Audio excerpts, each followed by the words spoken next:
To assist a stranded motorist during a storm, he sacrificed his trucking job interview, the only opportunity he had to transform his life.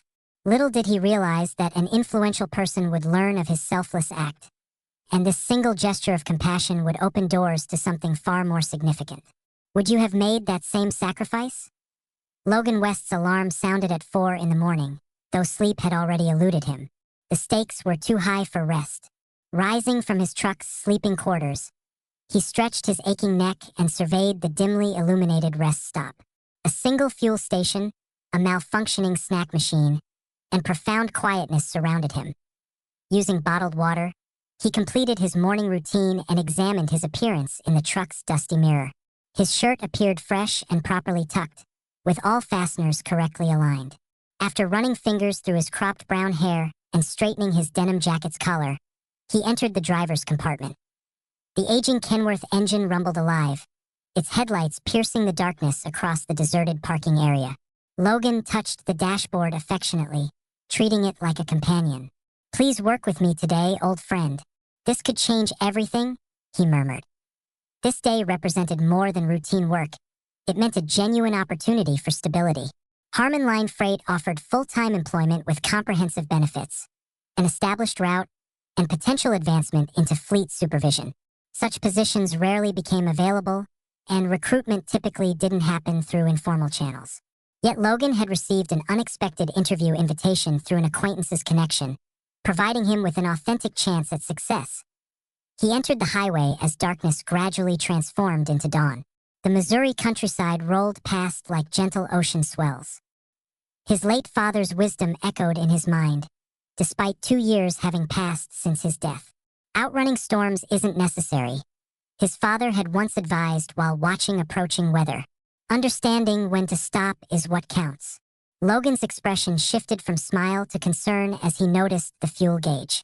The tank held sufficient fuel to reach his destination, though barely.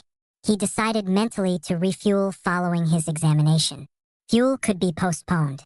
This opportunity could not. With 40 minutes remaining before arrival, light precipitation began striking the windshield. Wind followed shortly after. Logan reduced his speed while cresting an elevation, where he spotted an immobilized truck ahead. Emergency lights flashed rhythmically. The hood stood open. The trailer listed noticeably to one side that as Logan drove past, he glimpsed the vehicle's operator, a middle-aged man completely drenched, crouched beside a tire destroyed down to its metal rim. Logan's grip on the steering wheel intensified. His gaze moved toward the dashboard clock. The time read past 6:20 in the morning. His scheduled examination began precisely at 7. He had little margin for delay. Continuing another quarter mile, his foot lifted from the accelerator. He guided his vehicle to the roadside, heart racing rapidly. Rainfall drummed against the roof like a rhythm marking his hesitation. "What decision am I making?" he questioned himself aloud. His father's voice resonated clearly, as though still present beside him. "We never abandon people in distress." Releasing a sigh, Logan shifted into reverse, carefully backed along the shoulder, and positioned his truck behind the disabled vehicle. Grabbing his equipment bag, pulling up his hood, and stepping into the downpour, he approached the stranded driver. "Can I assist you?" he called out. The man glanced upward, visibly surprised. He possessed a sturdy build with an exhausted demeanor, despite the early hour. His identification badge read Jordan Bell, with Tire Blue written beneath, partially detached. "I'm unable to loosen the fasteners," Jordan explained, shaking his head. "My power tool has failed." Logan knelt beside him. "Allow me to attempt this." The precipitation intensified as they labored wordlessly.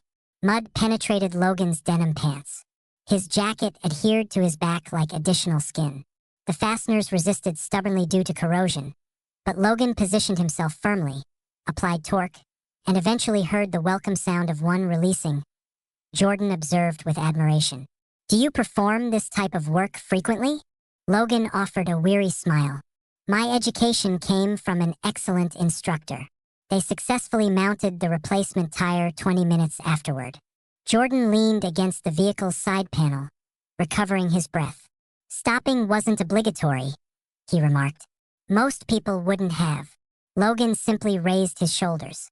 My father's teachings weren't common. Jordan checked his timepiece. Are you heading to Harmon Line? Logan tensed noticeably. Yes, for an interview and examination. Jordan's eyebrows elevated. That's my destination as well. I suppose we're competitors now. Logan managed a smile, though his stomach sank. The rain had ceased, yet the journey ahead felt considerably longer. Logan reached the Harmon facility at 7:42 in the morning, his footwear making wet sounds with each step. Entering the reception area, soaked and gasping for air, he approached the front desk. The receptionist looked upward with a rehearsed smile that wavered upon seeing his drenched condition. I'm Logan West, he stated. I apologize, Mr. West, she responded. The examination group reached capacity. They departed the premises 10 minutes earlier. Interview opportunities concluded with their departure. His mouth opened without producing sound. He could observe the row of pristine, gleaming trucks in the distance. Just entering the roadway, she expressed sympathy. We value your interest. Additional positions may become available again during autumn. Logan returned to his truck silently. Climbing into the cab and forcefully closing the door, he sat motionless, rainwater continuing to drip from his sleeves. He gazed at the dashboard, then toward the road, then downward at his hands, scratched and marked with lubricant and dirt. His father used to explain that righteous actions sometimes yielded no immediate rewards. Logan had always accepted this philosophy, though today he wished circumstances were different. Logan remained in the cab approximately 10 minutes, engine silent, hands positioned on the steering wheel. Anger didn't consume him. Surprise didn't register. Only exhaustion remained. Eventually opening the door and stepping down, rain still falling from his jacket's hem, he surveyed the Harmon facility. The property resembled an entirely different realm from his world. Immaculate trucks, reflective glass structures. Even the pavement appeared polished. Standing outside momentarily while attempting to compose himself, he heard someone call his name. Logan West. He turned around. The man from earlier, the one he'd assisted roadside, stood before him. Jordan Bell. Jordan appeared astonished. You arrived. Logan nodded slowly. Technically missed the examination period. They suggested I return during fall. Jordan's expression changed. I hadn't realized you were also coming here.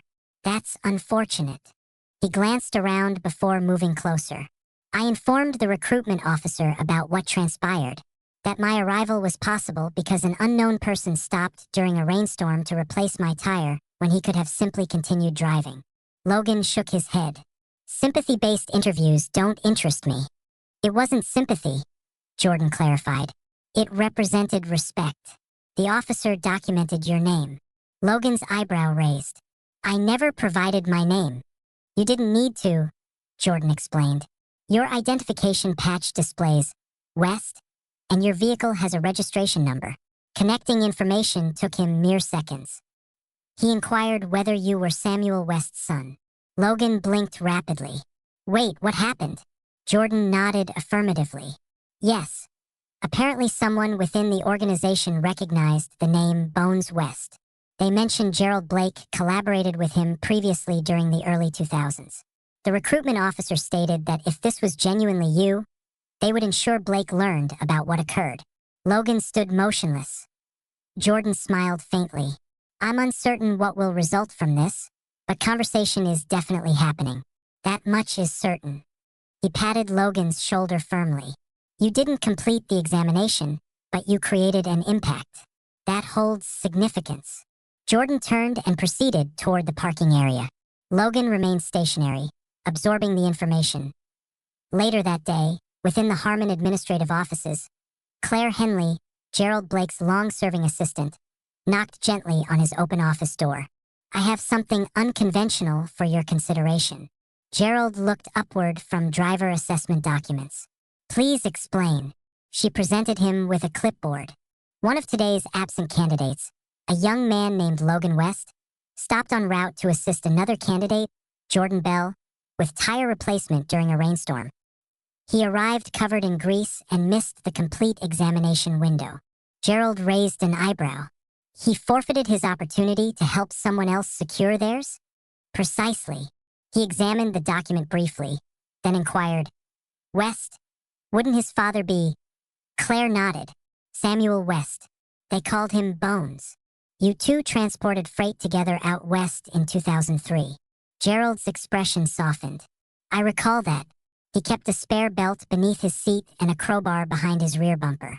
Once he repaired my power steering using chewing gum and binding wire. Claire smiled.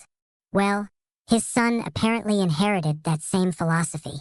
Gerald reclined in his chair thoughtfully. Where is the young man currently? Last observed departing the facility.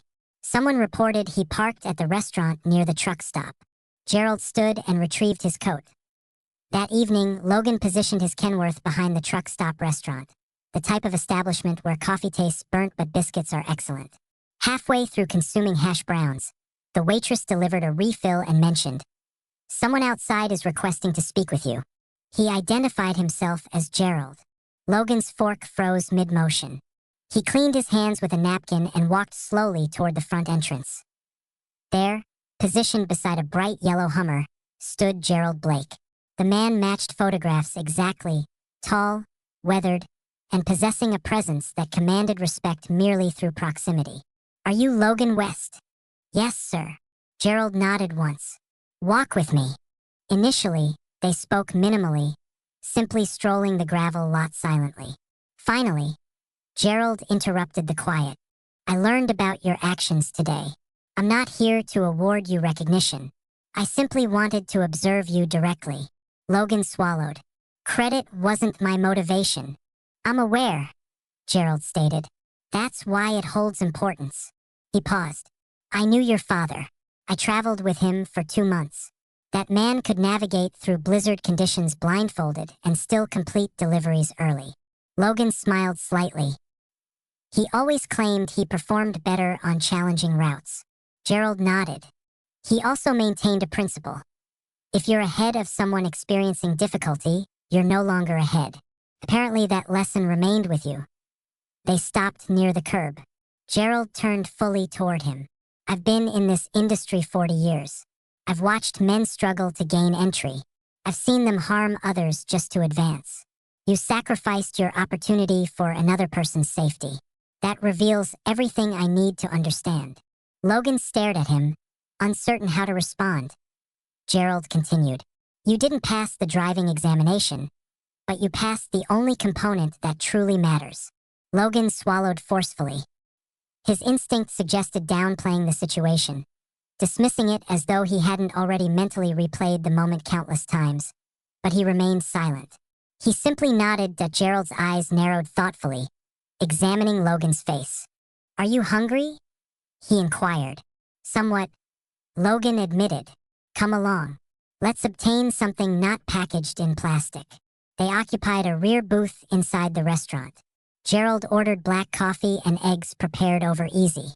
Logan hesitated before selecting the same. He remained uncertain whether this represented a meeting, an evaluation, or a compassionate gesture. So, explain to me, Gerald began after consuming coffee. Why trucking? You're young. Countless options were available. Logan shrugged partially. I grew up in a sleeper compartment. I spent more time traveling than attending school. My father didn't merely teach me how to operate vehicles. He taught me how to interpret engine sounds, how to plan routes without electronic navigation, how to make things function with nothing but adhesive tape and practical wisdom. Gerald smiled. That description matches Bones. He used to say a man's worth isn't measured by distances traveled, but by personal development along the journey. Gerald gazed through the window momentarily, morning sunlight illuminating his jawline. Did he ever mention Arizona? Logan looked upward. He mentioned you transported freight together once, but never provided specifics. We were hauling prefabricated units through Flagstaff. A storm arrived, the worst whiteout I'd ever witnessed. One driver jackknifed ahead of us and everyone else panicked. Your father remained calm, reduced power to the axles, and guided both our vehicles out as though he'd performed it hundreds of times. I asked him afterward how he knew what to do. What was his response? Gerald grinned. He didn't know, but panic doesn't repair steel. Logan chuckled. That sounds exactly like him. A quiet moment passed between them. Gerald reached into his coat and extracted a folded document. It was a scanned handwritten application form, Logan's. I reviewed this last night. You didn't list formal CDL school attendance. No, sir. My father trained me.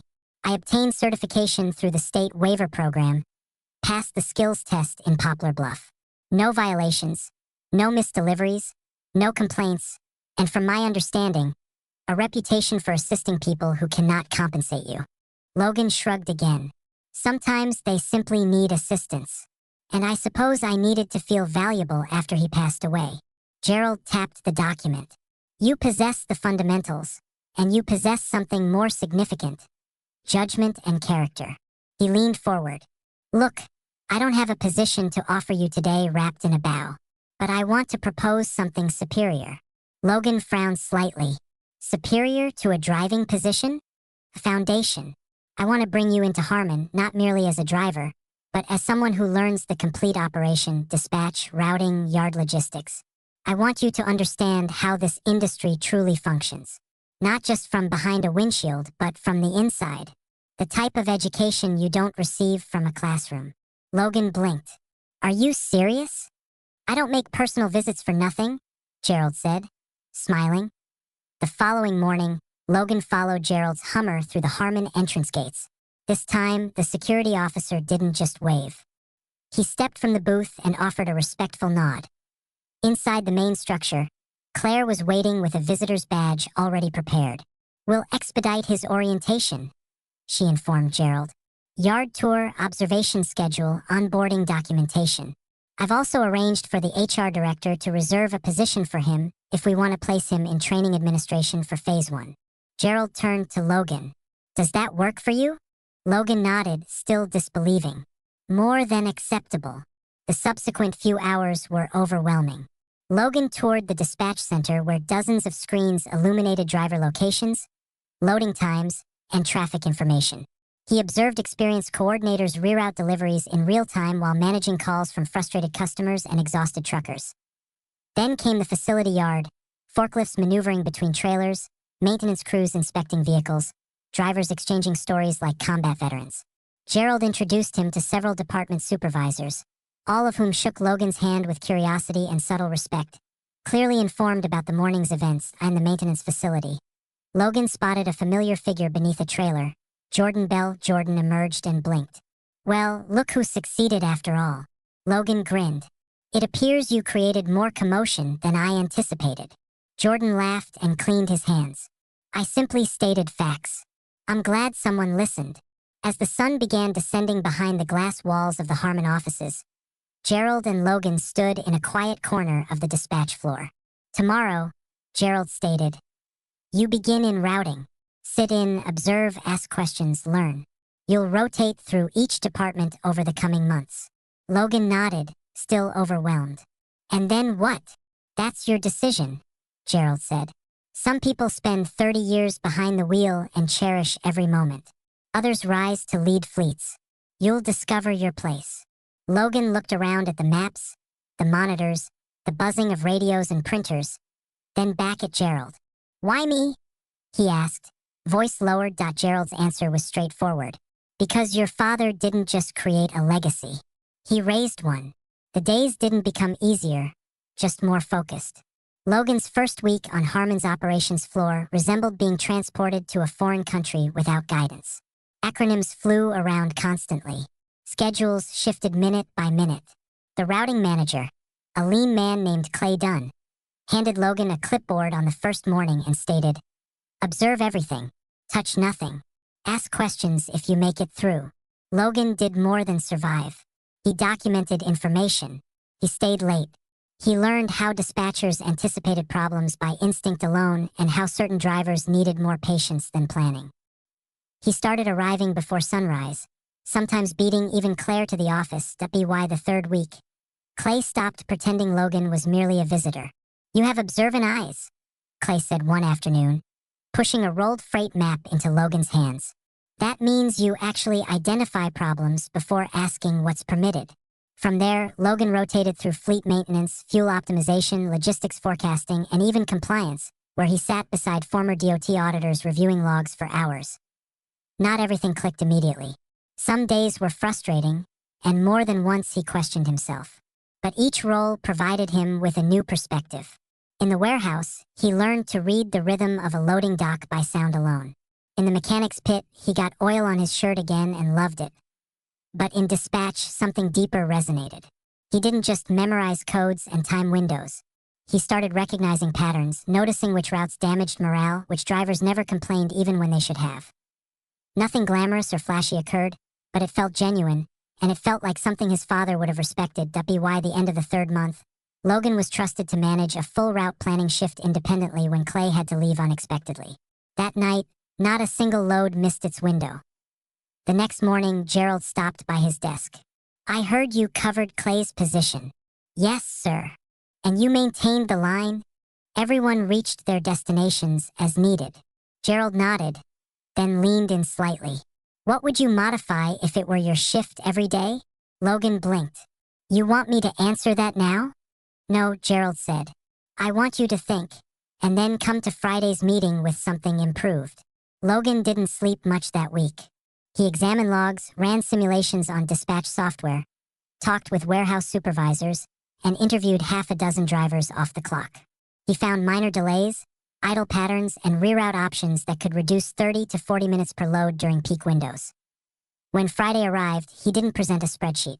He presented a narrative. He walked into the conference room and told the board about a driver, a veteran with a compressed route and a daughter in physical therapy across the state.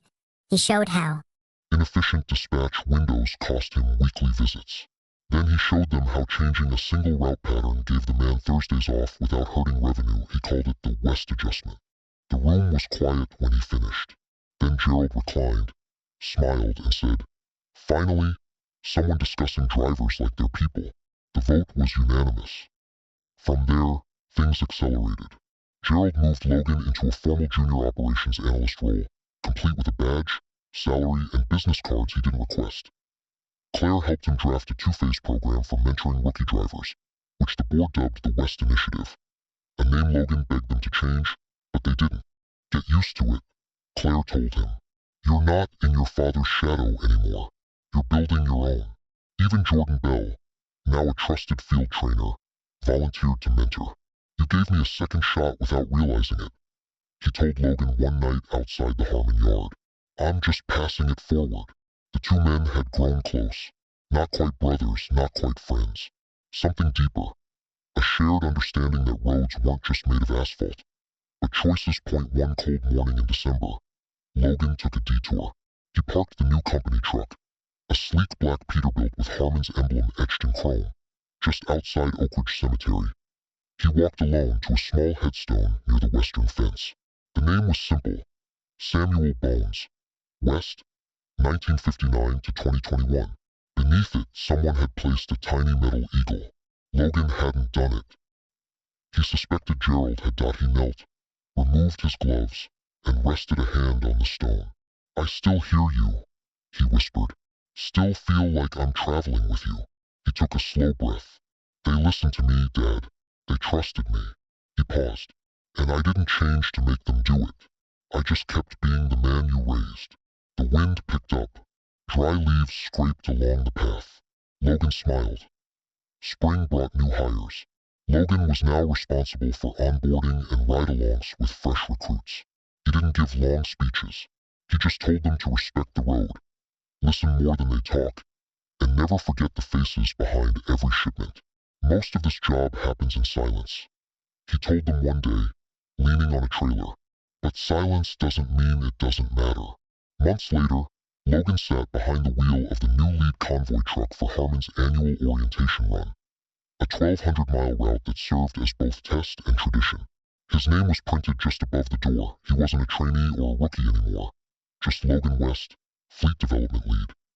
Beside him in the cab, Claire Henley, now VP of Driver Relations, held a tablet. "Blake says next quarter. He wants you seated at the director's table."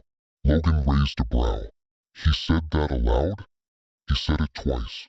He exhaled slowly, gripping the wheel. Feels fast. Claire looked at him.